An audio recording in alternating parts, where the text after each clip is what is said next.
verse for today is in Psalms chapter 19, verse 13. Keep your servant also from willful sins. May they not rule over me.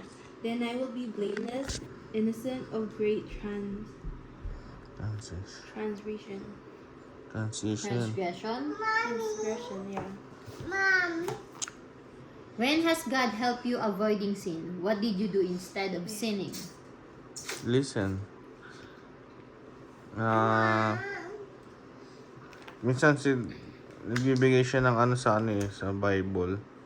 Yung tawag doon? Yung verse. Effective yun sa akin Alam nyo, kasi kunwari ganito, sinabi, when you are used to lying, kunwari example, ang kasalanan na nagagawa mo is pagsisinungaling, Erling Charles, Nicole, everyone. Parang kapag na-tempt ka magsinungaling, parang nasa utak mo, okay lang yun kasi normal ko naman na itong ginagawa. Pero you are in the process of trying to change yourself, di ba? Alam mo kung ano sasabihin ni Lord, pag binasa mo yung Bible, or meron kang nabasa, nag-devotion ka for the day, kukontrahin niyo yung nasa utak mo. Di ba? When you know what is the truth na sinasabi ng Bible at salita ni Lord, then you can always contradict yung sinasabi ng utak ninyo. Now, for example, magsinungaling ka kasi mapapahamak ka. Diba? Meron kang ipapang kontra doon na salita ni Lord. Parang ganon. And that will help you avoid sinning. What is an example of a willful sin? Ano yun? What is an example of a willful sin? Willful feeling ko talagang willing mong gawin pag sinungaling. Parang willful di ba? Willful. Parang kahit mali, gagawin mo pa rin. Feeling ko Na hindi mo pwedeng mabago. Sure. Nasabay cellphone. Willful. Ayun yung binibigyan ni Kuya Will. Willful. Cellphone. Okay. Willful. Let's read this first. Let's figure out willful later. Sometimes we sin without really planning to do so.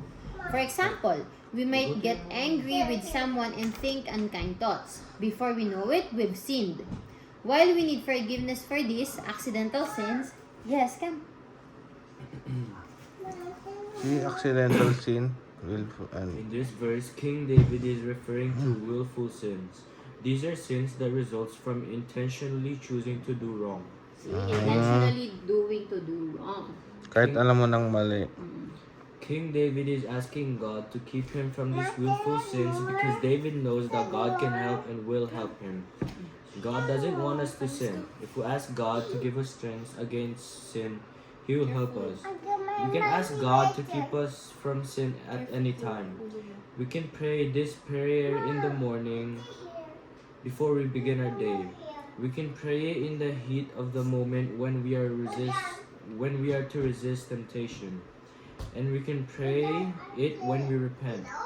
After the fact, we can tell God that we are sorry for sinning willfully and ask Him to help us to not do it again. What matters is that we ask. God wants us to help us avoid sin. Okay, come here na. Sit here. Okay. What did you guys get? Tingin ni Chloe. Ikaw, Charles. Try to not Sin. avoid. Try to not avoid sin. Try not to avoid sin. Try to avoid sin. Ako, sinasabi kasi dito na we are all human beings, di ba? We're not perfect. May mga pagkakataon na magkakasala tayo. Pero sinasabi dito, yung willful sin. Na alam mong mali na, pero ginagawa mo pa din. Diba? Alam mong magkakasala ka, pero ginagawa mo pa din. May mga pagkakataon na yung mga ganung bagay, yun doon na pumapasok yung temptation. Kasi alam mong bawal, pero gagawin mo. That is temptation already. And sabi dito, since we are all human beings, di ba? It is very important that we ask the Lord for guidance. Sabi dito, we know na maaari tayong magkasala at matempt sa kasalanan anytime. Dapat daw, before even that temptation happen, let's ask the Lord na kapag nangyari yun is hindi natin magawa yung kasalanan na yun. na ilayo tayo dun sa temptation na yun. Pangalawa, you can also ask God while you are being tempted. Mag-pray ka, Lord, please, tulungan mo ako. Ayokong gawin to. Diba? Tulungan mo ako, lakasan mo yung loob ko.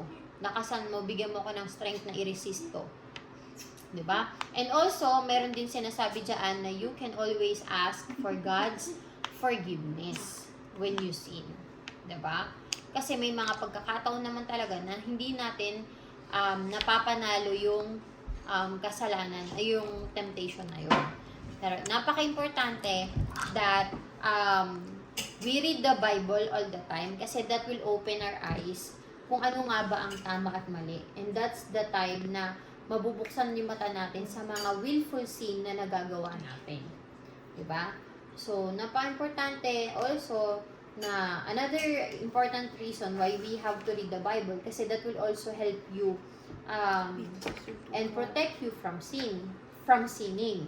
Kasi may mga verses sa Bible that will contradict whatever your flesh is asking you, whatever your mind is telling you to do na alam mong mali. Diba? Katulad ng ano ba yung mga kunwari, gusto mo sagutin ng nanay mo. Ano sinabi sa Bible, Carlin Charles? Wag mong Respect your parents. Diba? Mga ganon. May sinabi dyan na tawag dito, ako lagi tong ganito na dapat unahin ko si Lord pero hindi ko nagagawa. Diba? Katulad ngayong araw, di pa ako nakakapag-devotion. Diba? So, feeling ko, para sa akin, kasalanan ko yun. Diba? So, it's very important na alam ko yung salita sa Bible. Ano ba yung nasa salita ng Bible?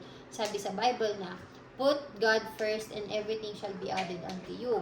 Madalas kasi nakakalimutan kong mag-devotion kasi nga super busy ako sa maraming bagay. Like for example, ang dami kong kailangan i-accomplish at work. Mga ganun. Pero sinasabi dito na unahin mo si Lord and everything na kailangan mo i-accomplish, ibibigay niya yun sa'yo.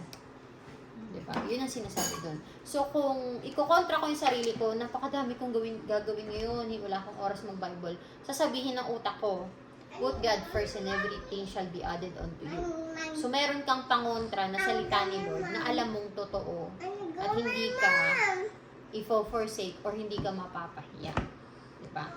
So, yun yung reason kung bakit napaka-importante na we read the Bible because that will give us strength to avoid sinning and it will give us direction or instruction kung ano ang dapat gawin.